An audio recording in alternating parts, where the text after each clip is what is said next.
Between 1969 to 1972, NASA, the American National Aeronautics and Space Administration, allegedly flew 6 successful manned missions to the moon, where they did everything from playing golf to speeding around in a dune buggy to receiving a live phone call from President Nixon. In reality, when examined in depth with a critical eye, however, these staged events are found to be nothing but a monumental hoax perpetrated on a gullible and unsuspecting public. 1. To begin with, the moon itself is simply a luminary, a non-physical light in the sky, and not a spherical terra firma planetoid as maintained by NASA and modern astronomy. On clear days, you can see for yourself, during a waxing or waning cycle, the blue sky through the moon. On clear nights, during a waxing or waning cycle, it is possible to see stars directly through the surface of the moon. And during each new moon, the moon completely disappears from view and remains invisible for that one day per month. Even members of the Royal Astronomical Society have time and again recorded their confusion at being able to see stars directly through the moon. For example, Sir James South of the Royal Observatory in Kensington wrote that, quote, "On my first looking into the telescope, a star of about the 7th magnitude was some minutes of a degree distant from the moon's dark limb. I saw that its occultation by the moon was inevitable, but the star, instead of disappearing the moment the moon's edge came in contact with it, apparently glided on the moon's dark face, as if it had been seen through a transparent moon, or as if a star were between me and the moon. I have seen a similar apparent projection several times. The cause of this phenomenon is involved in impenetrable mystery." A star occulting a crescent moon has long been a popular symbol of Islam, was the symbol of the Ottoman Empire, is found on the flags of Algeria, Azerbaijan, Libya, Malaysia, Mauritania, Pakistan, Singapore, Tunisia, Turkey, and in the coat of arms of countries from Croatia to Germany, Ireland, Poland, Portugal, Romania, Sweden, Ukraine, and the United Kingdom. Nowadays, however, thanks to decades of NASA propaganda, people believe against the evidence of their own senses that the moon is a physical terra firma planetoid capable of walking on. 2. Basic physics proves that not only has man never flown to the moon, but that the entire concept of a vacuum of space is impossible. NASA and modern astronomy claim that the Earth's atmosphere spins perfectly along with the Earth up to an indeterminate height where it allegedly meets the vacuum of space. Anyone who has punctured an aerosol canister knows, however, that a positive pressure system adjacent to a negative pressure system must have a solid barrier separating them, or else they will equilibrate. Furthermore, at ground level, this spinning atmosphere supposedly travels around 1,000 miles per hour and increases in speed with altitude, so that by 250 miles high, where they claim the International Space Station orbits, the atmosphere and everything in it are allegedly traveling a ridiculous 17,500 miles per hour, the speed of a bullet. This means the astronauts in their rockets were traveling faster than a speeding bullet when finally they popped out of the Earth's spinning, pressurized atmosphere and into the non-spinning, non-pressurized, non-atmosphere of the vacuum of space. Even if they could somehow survive such a transition, once in the supposed vacuum of space, it would be impossible to continue steering, because all propulsion systems require the air in the atmosphere to push against. In a vacuum, there is no such counterforce, so all propulsion, rather than sending the rocket forward, would instead send it spinning wildly and randomly out of control. In recent years, NASA has attempted damage control regarding this issue by now claiming that the moon is actually still within the Earth's atmosphere. But this doesn't change the fact that they stood by this impossible claim for decades. 3.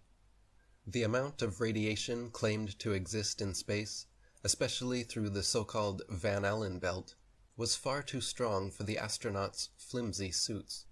Starting at an altitude of 1,000 miles up to approximately 15,000 miles, NASA claims there exists a deadly band of radiation that would kill or seriously injure anyone passing through in a matter of minutes.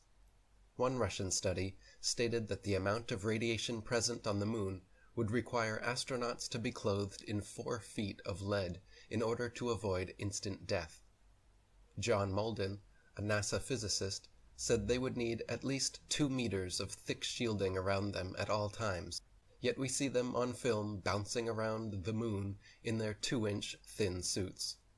Even James Van Allen himself continued to state until his death in 2006 that there was no way humans could survive the 90-minute journey through and another 90-minute journey back through the radiation belt without being completely encased in thick lead shielding. 4. Temperatures on the moon supposedly range from 279 degrees below zero during the nighttime, which is far colder than even Antarctica's coldest winter, and up to 243 degrees above zero at lunar midday, which is hotter than boiling water. NASA claims their special suits were fitted with both heating and cooling systems, but nothing which could come close to withstanding these incredible temperatures. The suits were also supposedly pressurized to keep the vacuum non-pressure of space from bursting their blood vessels, but they clearly have deep creases and wrinkles all over. Astronauts in true pressurized suits would look like the Michelin Man, bubbling out and very inflexible. Also, it is impossible for the Kodak film in their cameras to have survived these extreme temperatures without melting or freezing. 5. In images from Apollo 11, Buzz Aldrin can be seen wearing different color gloves and different length boots in pictures that were supposedly taken within minutes of each other. For example, in photo AS11-40-5873, Aldrin is wearing high boots and dark gray gloves. But just 2 pictures later, in AS11-40-5875, he has changed into smaller boots and white gloves. If Buzz was really in the vacuum of space in a pressurized spacesuit, he certainly would not have had time or reason to depressurize and repressurize his suit just to make these fashion adjustments. 6. None of the Apollo missions brought any extra studio lighting with them on the lunar lander, so the sun should be the only light source on the moon, and in all pictures taken there. In this case, the light should only come from one direction, and all shadows should be cast in the opposite direction. However, in dozens of official NASA photos, there are shadows being cast in up to 3 directions simultaneously, often at up to 90-degree angles, which can only be the result of multiple light sources not present on the moon. For example, in Apollo 14 photo AS1468-9486, the shadow of the lunar lander in the background is being cast at a drastically different angle from the rocks in the foreground. 7. Many pictures purportedly showing the sun, as viewed from the moon, are clearly just studio spotlights and not the sun. Apollo 12 photo AS1246-6765, for example, after computer enhancements, reveals a large light bulb in the center of the sun. After being thoroughly dissected by many researchers, NASA actually removed the high-resolution version of this image from their Apollo gallery. Apollo 11 photo AS11-40-5935 also shows a conical spotlight effect extending from a light just out of frame that is clearly not the sun. 8. Several Apollo images show a defined separation line where the ground meets with what can only be a studio backdrop. If they were actually filming on the moon, the ground would seamlessly meet the background, leaving no such dividing line. Furthermore, when analyzed side by side, dozens of images reveal that NASA reused the same backdrops time and again on what are alleged to be completely different areas of the moon. The contours of hills, mountains, and valleys align perfectly when superimposed upon one another. For example, Apollo 15 image AS1582-11057 shows the lunar lander set against a very unique and distinct mountainous backdrop, which, when superimposed over image AS15 8211082, aligns exactly, but with no lunar lander, and a different foreground. Another example is Apollo 17 image AS17 143 21972, showing a mountain in the background with a clear foreground, while image AS17 136 20707 shows the exact same mountain, but now with several large rocks and boulders appearing in the foreground. There are dozens more examples of such repeated backdrops being used over the course of the Apollo missions. 9. Computer enhancements of many NASA images reveal photo manipulation and evidence of studio trickery. For example, as the Apollo 17 lunar lander lifts off, photo AS17 151 23201 shows a clear shadow being cast on the ceiling of the studio. Similarly, Apollo 14 image AS14 64 9089, when yellow and blue are subtracted from the chroma scale, shows what can only be studio lighting reflecting off a black background. Another Apollo 14 photo, AS14 66 9306, shows shadows of reticule crosshairs suspended in air over a print underneath, proving it doctored and not an original as claimed. Apollo 12 image AS12 49 72 78 clearly shows several studio lighting lens flares caused by multiple overhead lights, and Apollo 12 image AS12 48 70 71 shows what appears to be an overhead light reflecting in Alan Bean's helmet. 10. Computer enhancements done on images of the Earth taken from the Moon reveal clear photo trickery. By gradually removing the hues comprising black from the backgrounds, a bright rectangular artifact appears around the Earth, proving it to be a composite image.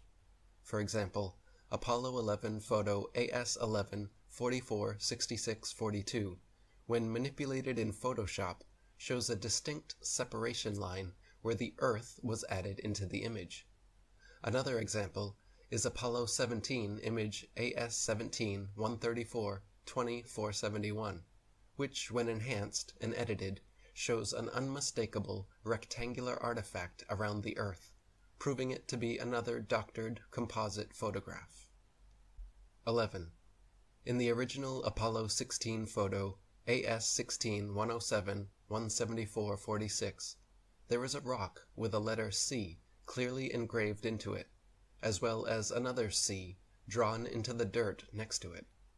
This is characteristic of fake stage rocks on a stage setup, where the set designer demarcates prop positions, and of course not something that would ever be found on the Moon. After being exposed for this, NASA doctored the two C's out of their official version of the photo, but copies of the original photo are still available online. 12. In several bits of video footage from the Apollo missions, there is evidence of the astronauts using wires to achieve a more weightless appearance. During Apollo 14, there are many occasions where light reflects off the wires attached to their backpacks, making them momentarily become visible. During the Apollo 17 flag planting, just as the two astronauts go to shake hands, light pings off the wires from the top of their backpacks all the way to the top of the screen. And during the Apollo 16 mission, when one of the astronauts falls over, he is quickly jerked back up in an impossibly unnatural manner that could only be the result of being lifted by wires. 13. One of the more obvious video anomalies is how several Apollo missions show American flags flapping around in the non-existent space wind. The Moon is supposed to have no atmosphere, and so the flags should have remained perfectly still, but can often be seen moving quite boisterously. NASA claims the astronauts brushing up against them could have caused this, but that is clearly not the case, as the flags stay waving for long periods of time with no astronauts touching or even near them. 14. Another interesting video anomaly is discovered by playing NASA's Apollo footage at double speed. then watching the astronauts walking, running, jumping, or cruising around in their little dune buggy.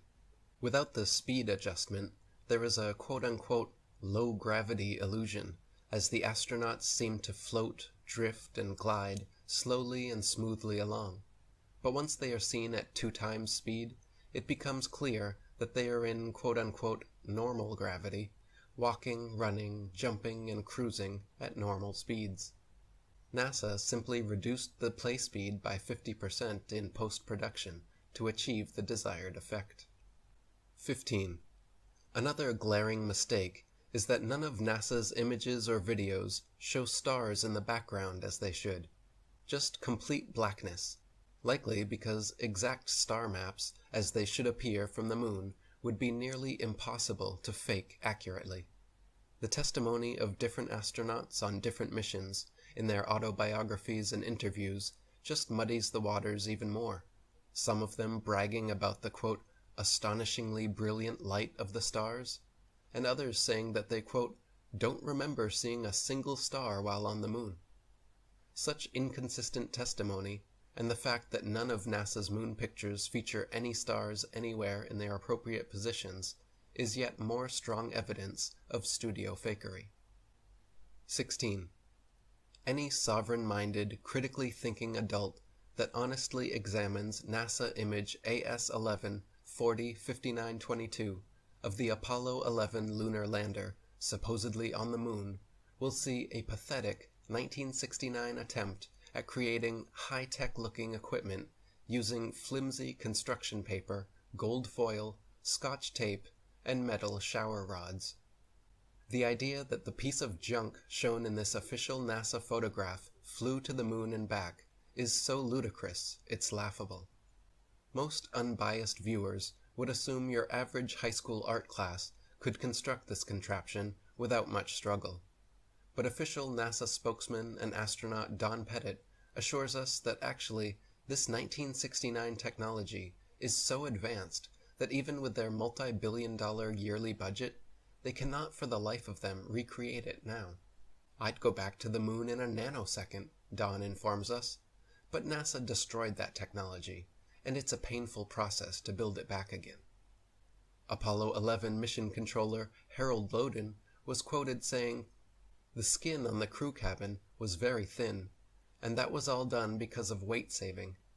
If you really took your finger and poked hard at it, you could poke right through the outer skin of the spacecraft. It was about the thickness of 2 layers of aluminum foil." Project manager Thomas Kelly concurred, noting that the skin, the aluminum alloy skin of the crew compartment, was about 12 1/1000ths of an inch thick, equivalent to about 3 layers of Reynolds wrap that you would use in the kitchen. And Apollo astronaut Jim Lovell said, "Whenever I saw a model of the lunar module, it had these rigid sides and really looked strong. Turns out that external portions of the lunar module are actually made up of mylar and cellophane, and it's put together with Scotch tape and staples. We had to have pads on the floor because if you dropped a screwdriver, it would go through the floor." 17. Apollo 11 image AS11 405926 shows a close-up of the foot pads of the lunar lander without a speck of dust on them and without a burn print or crater under its 10,000-pound thrusters, as if the LEM was just gently set down in place by an overhead crane. NASA scientists in their own documents were worried about the lander falling into its own massive burn radius, yet there it sits, with no burn print and spotless clean pads. Even the astronauts' boot prints made deep impressions in the ground, but somehow the lander's thrust of 2,500 newtons left not a trace, no blast hole, and no dust on the pads. 18. During the Apollo 11 mission, Richard Nixon made a historic phone call from Washington, D.C. to Neil Armstrong on the moon, showing both men live on split-screen TV. AT&T Archives states that the call, quote, went from the Oval Office in Washington, D.C. to Houston, where it was routed into space via mission control through the capsule communicator. Even with today's far superior telecommunications technology, and at far shorter distances, there is a necessary delay, at least a few seconds in both directions. Yet when Nixon and Armstrong spoke, there was no discernible delay whatsoever. 19. Another solid proof of NASA's lies came with examination of the many supposed moon rocks given to museums the world over by Neil Armstrong and Buzz Aldrin. Shortly after Apollo 11, private investigator Paul Jacobs reported asking the U.S. Department of Geology head whether he had examined the moon rocks and if he could verify their authenticity, to which the geologist simply laughed and insinuated that people high in the U.S. government knew all about the cover-up. More recently, in 2009, curators at Amsterdam's Rijksmuseum investigated their moon rock personally given to them by Armstrong and Aldrin in 1969, only to find that it was actually just a worthless piece of petrified wood from Earth. 20. Not only is the entire video record fraught with fraud, but after years of ignoring Freedom of Information Act requests, NASA finally officially claimed in 2001 that all the original Apollo 11 videos had conveniently disappeared from their records so no one could analyze them. They would have us believe that they spent over $30 billion, a decade of unceasing preparations, then succeeded in the most historical achievement of mankind, but accidentally lost the video evidence. Those blurry, ghostly, black and white images shown on TV were purposely lousy, because NASA insisted at the time that all TV networks must broadcast directly from a big screen display in their operations room, a mandate which all the major networks accepted, and so what the public saw was just a video of a poorly magnified video, and now it is impossible to watch or examine the original.